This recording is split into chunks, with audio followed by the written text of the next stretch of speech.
પૂરથી અસરગ્રસ્ત ગ્રાહકોને આર્થિક રાહત આપવા વરાછા કોઓપરેટિવ બેંકે વિશેષ ફ્લડ લોન યોજનાની જાહેરાત કરી છે। કાર્યક્રમમાં નાયબ મુખ્યમંત્રી હર્ષ સંઘવી અને આરોગ્ય મંત્રી પ્રફુલ પાનસરિયા ઉપસ્થિત રહ્યા હતા। વરાછા કોઓપરેટિવ બેંક દ્વારા ભારે વરસાદ અને પૂર જેવી આફતથી અસરગ્રસ્ત ગ્રાહકો માટે વિશેષ ફ્લડ લોન યોજના જાહેર કરવામાં આવી છે। આ યોજનાના અંતર્ગત ગ્રાહકોને ₹5 લાખ સુધીની લોન ઉપલબ્ધ કરાવવામાં આવશે। બેંક દ્વારા લોન માત્ર 9% વ્યાજ દરે અને 5 વર્ષની મુદત સાથે આપવામાં આવશે। પૂરથી સર્જાયેલા આર્થિક સંકટમાં પરિવારોને રાહત મળે તે હેતુથી બેંકે આ સહાયરૂપ પહેલ હાથ ધરી છે। આ કાર્યક્રમમાં નાયબ મુખ્યમંત્રી હર્ષ સંઘવી તેમજ આરોગ્ય મંત્રી પ્રફુલ પાનસરિયા વિશેષ ઉપસ્થિત રહ્યા હતા।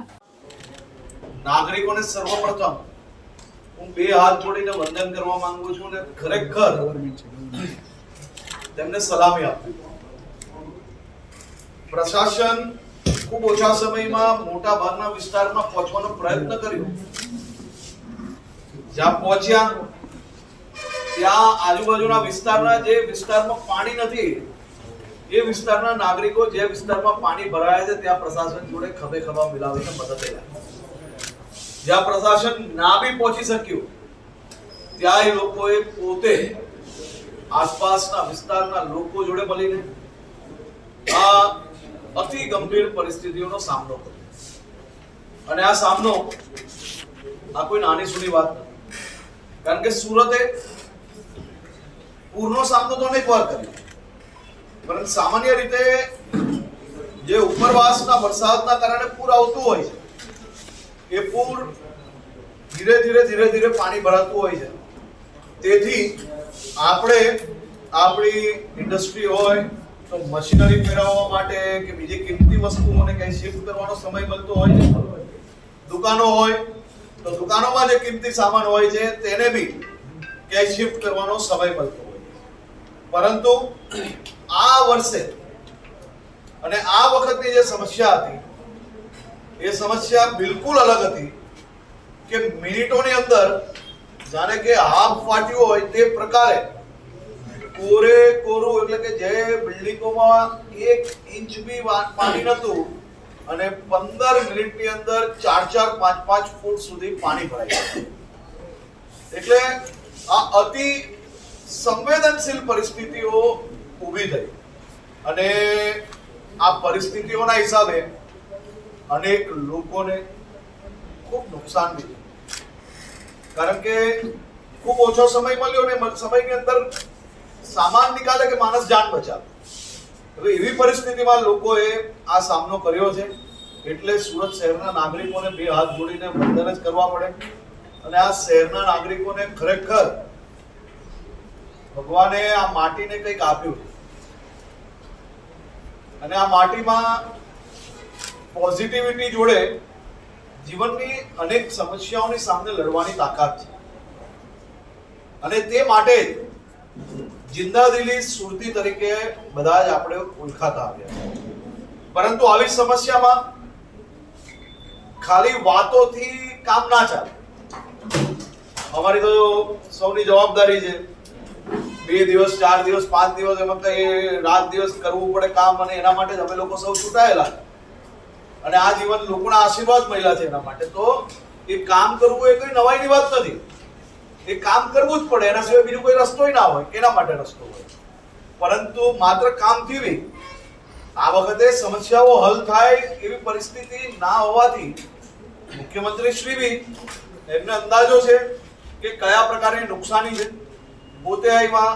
કેન્દ્રીય મંત્રી શ્રી હતા, મારા સાથી મંત્રી, ધારાસભ્યો બધા જ હતા અને શહેર સંગઠનથી લઈને શહેરના બી બધા આગેવાનો બેઠા હતા। હવે આ સમસ્યામાંથી બહાર નીકળવા માટે સરકાર કઈ રીતે લોકોને મદદગાર થઈ શકે તે માટે 72 કલાકમાં સર્વેની કામગીરી પૂર્ણ કરવાની છે। ઓલરેડી 80% જેવું સર્વેની કામગીરી પૂર્ણ થઈ છે। કોમર્શિયલ હોય, નાની ઇન્ડસ્ટ્રીઝ હોય, સંચાઓ હોય કે પછી નાની દુકાનો હોય, એમને કેટલું નુકસાન થયું હશે અને એ નુકસાનમાં સરકાર એક પેકેજના સ્વરૂપે કઈ રીતે લોકો જોડે ઊભા રહી શકે, ફૂલ નહીં તો ફૂલની પાંખડી તરીકે બી આપણે સમસ્યા આવી છે તો એ સમસ્યા સામે કઈ રીતે બહાર નીકળાય છે। અને એ વખતે સરકાર, ચૂંટાયેલા પ્રતિનિધિ અને જે લોકોને નુકસાન થયું છે એ તમામ લોકો જ્યારે આ સમસ્યાની સામે લડી રહ્યા છે ત્યારે એક સંસ્થા તરીકે વરાછા બેંકે એમ કહે છે ને કે આંગળી ચીંધ્યાનું પૂન, તમે તો આખો ખભે હાથ મૂકીને પુણ્ય જોડે પુણ્ય ડબલ બોનન્ઝા પુણ્ય તમે લોકોએ કમાવવાનું આફતના સમયે વરાછા બેંક તમારી સાથે માત્ર વાતોથી નહીં પરંતુ 5 લાખ રૂપિયા સુધીની ફ્લડ લોન આપીને કેવલ 9% આ લોન તમે જે ધિરાણ કરવાનું નક્કી કર્યું છે આ ખરેખર અદ્ભુત કાર્ય છે અને મને વિશ્વાસ છે મેં અનેક સામાજિક પ્રોજેક્ટો સરકારના વિવિધ ગરીબલક્ષી પ્રોજેક્ટો જે હોય છે મધ્યમ વર્ગના નાગરિકો માટે જે પ્રોજેક્ટો હોય છે તેની રિવ્યુ બેઠકમાં હું હંમેશા જોતો હોઉં છું કે વરાછા બેંક સૌથી નંબર 1 પર રહેતી હોય છે અને આ વખતે આ અદ્ભુત માનવતા ભર્યું કામ એ તમે લોકોએ સૌથી પહેલા ચાલુ કર્યું છે અને મને પૂરો વિશ્વાસ છે કે અનેક પીડિત પરિવારોને 100% લાભ મળશે અને વરાછા બેંક એ હંમેશા મેં જોયું છે કે લોકોના હિતમાં લોકોને તકલીફોમાં તમે હંમેશા મજબૂતાઈથી સાથે રહીને એની તકલીફો દૂર કરવા માટેનો પ્રયાસ કર્યો છે અને આ યોજના બી તમારી અનેક લોકોના પરિવારમાં આજે જે મુશ્કેલ ઘડી છે એ મુશ્કેલ ઘડીમાંથી બહાર નીકળવા માટે ખૂબ ઉપયોગી થશે આવનારા 3 દિવસમાં એટલે કે મંગળવાર બુધવાર સુધી રાજ્ય સરકાર દ્વારા બી સર્વેની કામગીરી પૂર્ણ કર્યા પછી એનું આખું એક રિવ્યુ લઈને મુખ્યમંત્રી શ્રી દ્વારા સુરત શહેર અને જે આજુબાજુના વિસ્તારમાં જ્યાં વરસાદના કારણે અનેક લોકોને જે નુકસાની થઈ છે એ નુકસાનીમાં એક રાહત પેકેજ બી જરૂરથી ડિક્લેર કરવામાં આવશે સર્વેની કામગીરી નજીક જ છે પરંતુ કંઈ રહી ના જાય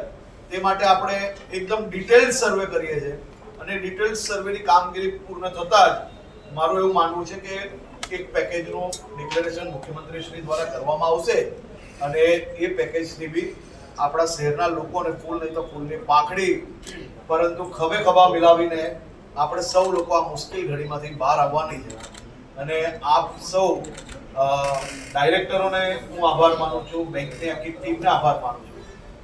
બેંક એ કોઈ દિવસ સ્ટાફથી નથી ચાલતી એ સ્ટાફ જ્યારે આપણો પરિવાર હોય છે અને એ પરિવારજનોની સ્પિરિટથી ચાલતી હોય છે અને વરાછા બેંકની આખા પરિવારની સ્પિરિટ એ બહુ હાઈ છે એ દર્શાવે છે આ યોજના કે હજી તો આપણે સફાઈનો પહેલો રાઉન્ડ પૂરો થયો બીજો રાઉન્ડ ચાલુ કર્યો છે સફાઈનો કેસ્ટ્રોલ ઘર વખરીની મદદ ઘરે ઘરે પહોંચી રહી છે અને આ બાજુ તમે યોજના લાવીને એક બીજી મદદ તમે જે ડિક્લેર કરી છે તે બદલ બી હું અભિનંદન આપું છું. ભાવેશ ઉપાધ્યાય, દ્રષ્ટિકોણ ન્યૂઝ, સુરત.